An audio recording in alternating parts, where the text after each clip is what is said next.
Hiya, Greg here from Autoimmune Institute, and I've been asked a question about how vegan protein powders compare to whey protein powders. So I'm going to talk about that some more. So before we really get into the comparisons, I just want to give a quick talk about what protein powders are used for. Now, typically they're thought of as being just used by people that work out in the gym and want to build muscle and so on. But personally, I think about them as really something that can be beneficial for everyone, regardless of whether they want to build muscle or not. It's just a quick, simple, convenient, often tasty way of getting more protein in your diet. And protein is critical for general health, repair, energy levels, and in reality most people do need to get more protein into their diet, and protein powders, like I say, are a quick, healthy, convenient, tasty way of doing that. So whether you want to build muscle or not, or you're working out in the gym or not, protein powders certainly can still be beneficial for you. Now, with that said, I'll start this comparison of vegan versus whey with just saying that it is a completely impartial comparison. At the Autoimmune Institute at the moment, we do sell a vegan protein powder, but I do personally use a whey protein powder as well myself. I've often recommended my private clients do so, and we will lightly offer a whey protein powder in the future. So please don't think that this is just going to be an impartial comparison purely because we sell vegan protein powder, because it's not. And if it was going to be, then I wouldn't have admitted that I drink it myself. I wouldn't have admitted that I recommend it to others. So it will be completely impartial. So with vegan protein powders, there can be a number of different types on the market. The one that we offer is made up of a mixture of rice, pea and hemp protein, and most that you find will be made up of a blend of either those or soy protein, or ones on their own, so just a pea protein, just a hemp protein, for example. And whey protein is essentially, it's a form of dairy. And it's probably the most common type of protein powder on the market. So with that background out the way, let's look at some of the areas in which these two may differ to some extent. So the downside of many vegan protein powders is that they can taste pretty poor and have quite a grainy type texture. And if they don't, then normally it's because there's been a huge amount of sugar or artificial sweeteners added to it to make it taste much better. Now, this might be an area where I am slightly biased, but I do believe that our advanced vegan protein powder is easily the best tasting vegan protein powder available, and it doesn't have added sugar or artificial sweeteners in it. But that said, while I do think it is the best vegan protein powder available, I wouldn't pretend that it's the best protein powder available in terms of taste, and there probably really is some whey protein powders that you could find that taste as good at it, if not better.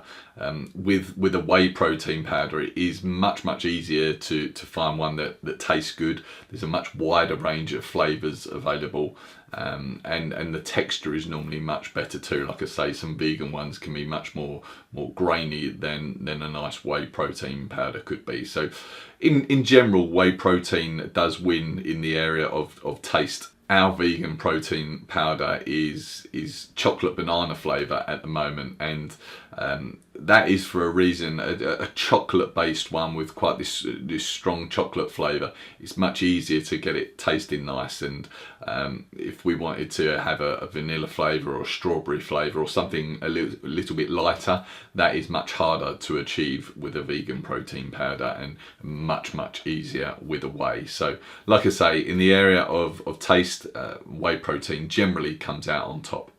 So there can be an argument from fans of whey protein that whey provides a much wider, more complete range of amino acids than a vegan protein powder would be. So an amino acids are essentially like building blocks for the body, for our muscles. And it is true that in general whey does provide a more complete amino acid profile than vegan protein powders do. Now, with our advanced vegan protein, which provides rice, hemp and pea protein, that difference in the amino acids provided is going to be fairly minimal in reality, whereas it's going to be more profound if you're comparing whey against just a pea or just a rice or just a hemp or just a soy protein, then the difference becomes more profound. Now, with that said, that is purely just a comparison in protein powders, which I appreciate that we're doing, but protein powders are almost always consumed as part of a balanced diet, and we get amino acids as well from our diet. So if you are eating, a good balanced diet, that certainly contains non-protein powder sources of protein, then it's very likely that you're going to be meeting your requirements for amino acids anyway. And that difference between what you're extracting purely from the protein powder is largely becomes irrelevant, because you're meeting your amino acid requirements from the diet as a whole, as opposed to just solely looking at it through the lens of what am I getting from my protein. Now, one big area where vegan protein powder, I believe, does come out on top is in the area of digestive health and intolerances and so on. And it's the reason that we do offer a vegan protein powder at Autoimmune Institute.